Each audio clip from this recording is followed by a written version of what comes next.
Hi hello welcome to news site Telugu channel. This is Paritala మూర్తి.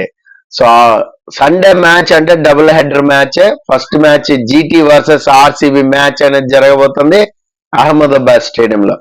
గుర్తుపెట్టుకోండి, మంచి batting track అది. So first batting చేసిన వాళ్ళకి బాగా అడ్వాంటేజ్ అనేది ఉంటది ఈసారి. యాక్చువల్ గా చేజింగ్ టీమ్స్ బాగా గెలిచిన ట్రాక్ రికార్డ్ ఉంది కానీ అక్కడ, బట్ టాస్ గెలిస్తే మాత్రం బ్యాటింగ్ తీసుకునే ఛాన్సే ఉంది. సో ఈ మ్యాచ్ లో ఎవరు గెలుస్తారు, ప్రిడిక్షన్ ఏంటి, విన్నింగ్ మీటర్ ఏంటి అనేది మనం టక్ చూసేద్దాం. ఫస్ట్ ఆర్సీబీ టీం చూద్దాం. మనం ఆర్సీబీ టీం లో విరాట్, ఫ్యాబ్ మంచి టచ్ లోకి వచ్చేసారు. అలాగే రజిత్ పట్టిదార్ ఎట్లా కొట్టాడో మనం చూసాం ఎస్ఆర్హెచ్ మీద. సో విల్ జాక్స్, ఈ నలుగురు కూడా టాప్ ఆర్డర్ అనేది బ్రహ్మాండంగా ఉందన్నమాట. అంటే వాళ్ళు ఒక్కరు క్లిక్ అయినా చాలు అటు సైడ్ మ్యాచ్ ని తిప్పేయగలుగుతున్నారు. సో తర్వాత కెమెరన్ గ్రీన్ అంతా ఊహించినంత లేదంటే ఎక్స్పెక్ట్ చేసినంత మాత్రం పర్ఫార్మెన్స్ అయితే లేదు, బట్ ఉన్నాడు, ఆడుతున్నాడు. బట్ దినేష్ ఫినిషర్ గా మాత్రం బ్రహ్మాండం, నమ్ముకోవచ్చు. కొన్ని మ్యాచ్లు మలుపు తిప్పేస్తాడు. ఎలా అంటే 7 బాల్ 20 రన్లు, 6 బాల్ 18 రన్లు ఉన్నా కూడా మనోడు లాగేస్తాడు అన్నమాట దినేష్ కార్తీక్. మహిపాల్ రామ్రావ్ ఇక్కడ వరకు అయితే బ్యాటింగ్ ఆర్డర్ సూపర్ అనే చెప్పాలి, ఏది పేపర్ పరంగా చూస్తే. బట్ ఆర్సీబీకి నేను ఎప్పుడు చెప్తూ ఉంటా ఏంటంటే, ఒక వెస్టిండీస్ టీం లాంటిది అది. ఎప్పుడు పడిపోద్ది సైకిల్ స్టాండ్ లాగా, ఎప్పుడు 250 260 కూడా చేసేస్తారు, లేదా విన్ కొట్టేస్తారో కూడా తెలియదు. సో అలాంటి టీం అన్నమాట. అంటే అన్ప్రెడిక్టబుల్ అంటాం.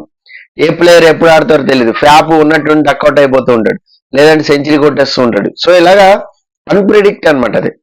సో నెక్స్ట్ బౌలింగ్ డిపార్ట్మెంట్ వచ్చేసరికి వీళ్ళకి యష్, ఫెర్గ్యూసన్ అండ్ మహమ్మద్ షిరాజ్, వీళ్ళు ముగ్గురు కూడా బ్రహ్మాండంగా ఉన్నారు. అంటే ఆ కాంబినేషన్ అనేది సెట్ అయింది. అంతకుముందు టాప్ లైన్ ట్రై చేసుకున్నారు, టాప్ లైన్ పక్కకి వెళ్ళిపోయాడు. తర్వాత ఎక్స్పెన్సివ్ అయిపోయాడు, పక్కకి వెళ్ళిపోయాడు అంటే ఎక్స్పెన్సివ్ అయిపోయాడు బాగా. తర్వాత మీకు చాలా బౌలింగ్ ఆప్షన్స్ అనేది సెట్ చేశారు, కానీ ఎంత కూడా వర్కౌట్ అవ్వలేదు. సో వీళ్ళ ముగ్గురిది కొంచెం కాంబినేషన్ హిట్ అయినట్టే అనిపిస్తుంది. తర్వాత మీకు ఎలా కరణ్ శర్మ స్పిన్నర్ ఉన్నాడు కాబట్టి మొన్న ఆల్మోస్ట్ ఎలాంటి ఫినిషింగ్ ఇచ్చాడు మనం చూసాం. అంటే బాగా పనికొస్తాడు, ఫినిషియర్ గా కూడా బాగా పనికొస్తున్నాడు. దినేష్ కార్తిక్ కాంబినేషన్ లో మనోడిని పంపించేయచ్చు అనమాట. టాప్ ఆర్డర్ లో 1 డౌన్ పంపించేసినా కూడా పవర్ ప్లే లో కూడా మీకు రన్స్ అయి పిండుకునే ఛాన్స్ అయితే ఉంది. మరి అదేమన్నా ట్రై చేసుకోవచ్చు ఎక్కువ భారీ స్కోర్ ఉన్నప్పుడు. సో ఇలాంటి ప్రయోగాలు కూడా చేసుకోవచ్చు కరణ్ శర్మతో. సో కరణ్ శర్మని కూడా పెట్టుకుంటారు. ఇక్కడ ఇంపాక్ట్ ప్లేయర్ కింద ఎవరు ఉంటారు? కరణ్ శర్మ ఉండొచ్చు, లేదంటే యష్ దయాల్ ని కూడా ఇంపాక్ట్ ప్లేయర్ కింద మార్చొచ్చు, ఛాన్స్ అయితే ఉంది. లేదంటే Swapnil Singh, batting order depth అవసరం లేదు మనకి సరిపోతుంది అనుకుంటే, స్వప్నిల్ సింగ్ ఎలాగో బౌలింగ్ చేస్తున్నారు కాబట్టి స్వప్నిల్ సింగ్ ని కూడా ఇంపాక్ట్ ప్లేయర్ కింద పెట్టుకోవచ్చు, ఇది టర్న్ తిరిగితే. సో ఇది ఆర్సీబీ టీం చూసినట్లయితే. జీటీ టీం చూద్దాం. జీటీ టీం చూసినట్లయితే చాలా స్ట్రాంగ్ గా ఉంది ఈసారి. ప్లస్ హోమ్ గ్రౌండ్ లో వాళ్ళు బాగా కమ్బ్యాక్ అవుతున్నారు, బాగా ఆడుతున్నారు, పర్ఫామ్ చేయగలుగుతున్నారు. సో నాకెందుకు ఈ రోజు శుభ్మన్ గిల్ కొంచెం భారీగా ఆడతాడు, ఎందుకంటే ఇంతవరకు కూడా ఒక భారీ ఇన్నింగ్స్ ఆడాడు. బట్ శుభ్మన్ గిల్ మార్క్ ఉంటుంది కదా ఇన్నింగ్స్, అదైతే ఆడలేదు. మేబీ ఈ రోజు ఏమైనా ఆడతాడేమో చూడండి, కెప్టెన్ కింద పెట్టుకోండి. చాలా మంది అడుగుతున్నారు డ్రీమ్ 11 పికప్ ప్లేయర్స్ ఎక్కడ ఉన్నారు, డిస్క్రిప్షన్ లో పెడుతున్నా బ్రదర్స్, డిస్క్రిప్షన్ లో చూసుకోండి, ఫాలో అవ్వండి. నిన్న కూడా పెట్టాం మనం, బ్రహ్మాండంగా వర్కౌట్ అయింది KL Rahul. So Shubman Gill, Wriddhiman Saha and Sai Sudarshan, ఇక్కడ వరకైతే టీం బ్రహ్మాండంగా ఉంది. సో ఈ ముగ్గురు ఒక్కళ్ళ క్లిక్ అయినా కూడా వారు వన్ సైడ్ అయిపోద్ది అంటారు కదా, అలా అయితే ఉందన్నమాట. టాప్ ఆర్డర్ అనేది పటిష్టంగా ఉంది వీళ్ళకి. కానీ ఈ లో ఆర్డర్ లో కొంచెం డేవిడ్ మిల్లర్ మన టచ్ లోకి వచ్చాడు. డేవిడ్ మిల్లర్ కానీ మంచి ఫినిషర్ గా తయారైతే మాత్రం సో బ్రహ్మాండంగా ఉంటుంది, అది వేరే లెవెల్లో ఉంటుంది అనమాట. సో ఒక రేంజ్ లో ఆ పర్ఫార్మెన్స్ అనేది కానీ అది కానీ డేవిడ్ మిల్లర్ చూపించట్లా ఆల్రౌండ్ పర్ఫార్మెన్స్. మనకి అది కానీ టచ్ లోకి వచ్చాడంటే బ్రహ్మాండంగా ఉంటుంది. ఇక తర్వాత రాహుల్ తివాటియా, షారుఖ్ ఖాన్, విజయ్ శంకర్ పక్కన పెట్టారు. మేబీ ఏమైనా విజయ్ శంకర్ ని ఇంపాక్ట్ ప్లేయర్ కింద ఏమైనా పెట్టుకుంటారేమో చూడాలి. లేదు అంటే ఒక ఫారెన్ ప్లేయర్ ని, వీళ్ళు ఎక్కువ ఆఫ్ఘనిస్తాన్ ప్లేయర్స్ ఉన్నారు చూడండి, రషీద్ ఖాన్ ఉన్నాడు, నూర్ అహ్మద్ ఉన్నాడు. సో నూర్ అహ్మద్ ని పక్కన పెట్టుకుంటే బౌలింగ్ ఆప్షన్ లో, సో వేరే ఎవరినైనా సాయి కిషోర్ తీసుకోవచ్చు, కేన్ విలియమ్సన్ కూడా ఇక్కడ మనం తీసుకుని రావచ్చు. సో అందుకనే కేన్ విలియమ్సన్ రావాలి అంటే ఒక ఆఫ్ఘనిస్తాన్ ప్లేయర్ని పక్కన పెట్టుకోవాలి. సో కేన్ విలియమ్సన్ ఉంటే మీకు మిడిల్ ఆర్డర్ డెప్త్ అనేది జీటీకి బ్రహ్మాండంగా సెట్ అయింది. మేబీ ఏమన్నా ప్లే ఆఫ్ బాగా బ్యాటిల్ అనేది టైట్ అయితే కేన్ విలియమ్సన్ తీసుకుని వచ్చి ఆ ఇన్నింగ్స్ ఆడిద్దామని ఏమన్నా మాస్టర్ ప్లాన్ వేసారేమో కానీ, బట్ కేన్ మామ ఉంటే మాత్రం అది మీకు తెలుసు, నేను చెప్పవసరం లేదు. తర్వాత మోహిత్ శర్మ ఇంపాక్ట్ ప్లేయర్ కింద ఉంటాడు. దర్శన్ నల్కండే మేబీ ఆడొచ్చు, నూర్ అహ్మద్ కంపల్సరీ, ఉమేష్ యాదవ్, రషీద్ ఖాన్. సో ఇది జీటీది. ఇక్కడ జీటీకి ఏంటి ప్రమాదం?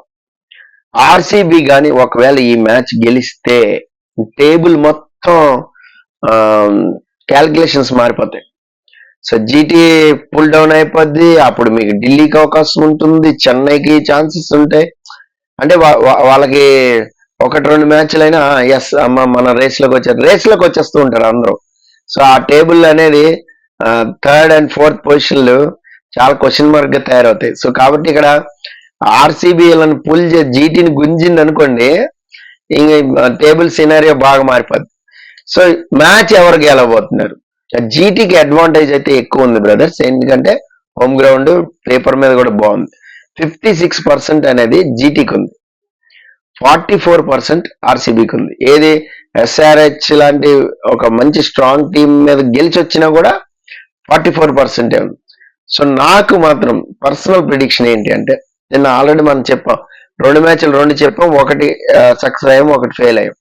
అది కూడా వాళ్ళు గెలవాల్సిన మ్యాచే, బట్ సంజు శాంసన్ ఆ రేంజ్ లో బాతే చేతులు ఎత్తేసారు ఎల్ఎస్జీ వాళ్ళు.